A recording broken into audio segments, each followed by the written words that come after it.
Which one is a double tragedy? Nigerian Christians abandoned by Trump in Cameroon. Cameroon attacked by the Boko boys in refugee camp. Like, seriously? Yeah, these Boko boys have attacked Goza refugees from Nigeria for the second time in a week in the very UN refugee camp where they have been for a dozen years.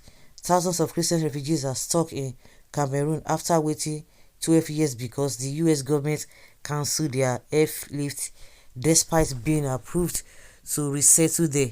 Some went back to Nigeria 3 weeks ago after being lured by the Borno state government and when Boko Haram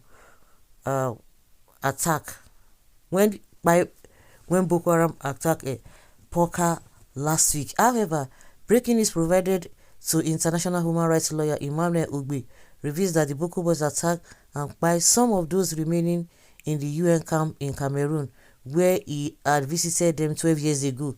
Lawyer Ugbe had petitioned US to resettle 58,000 Goza refugees in Cameroon abroad and decried their repatriation to Borno and the whites-only immigrants policy in December 2025, writing, and we have a president.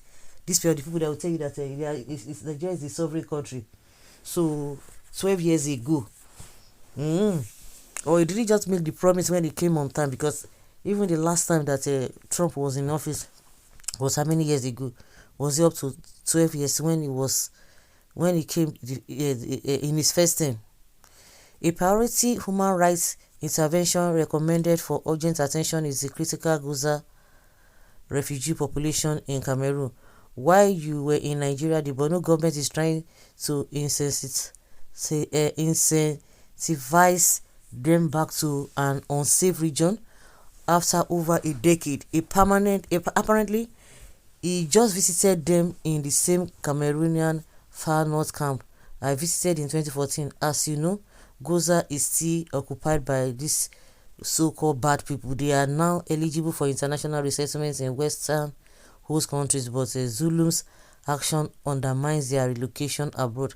I urge the US government to prioritize this persecution refugees resettlements in your humanitarian response proposal.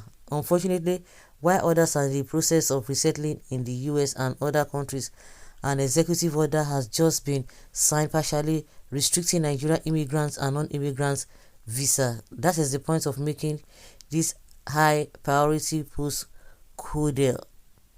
Since 1990, less than 2,000 white farmers have been killed in South Africa. So history has begun here. Well, so Trump is now the president of Nigeria, cool. And what are they doing? Exactly my point to the sovereign country. What are they doing in that dirty country called Cameroon in the first place? Shame on whoever is behind this story, because there is no oil for their deal there. Who are these Boko people? Hope they are not ghosts. Must America do everything for us? We create our problems in Africa through our leaders' political greed that amounts to rebellion by rebel leaders claiming to be fighting for the masses, then resulting to humanitarian crisis, and then wanting their nations to come and start carrying their burden to add to their own, and they have money to be distributing all over the place. It's unfortunate. This is a plan to finish all Christians faithful in Maiduguri. Now, wow.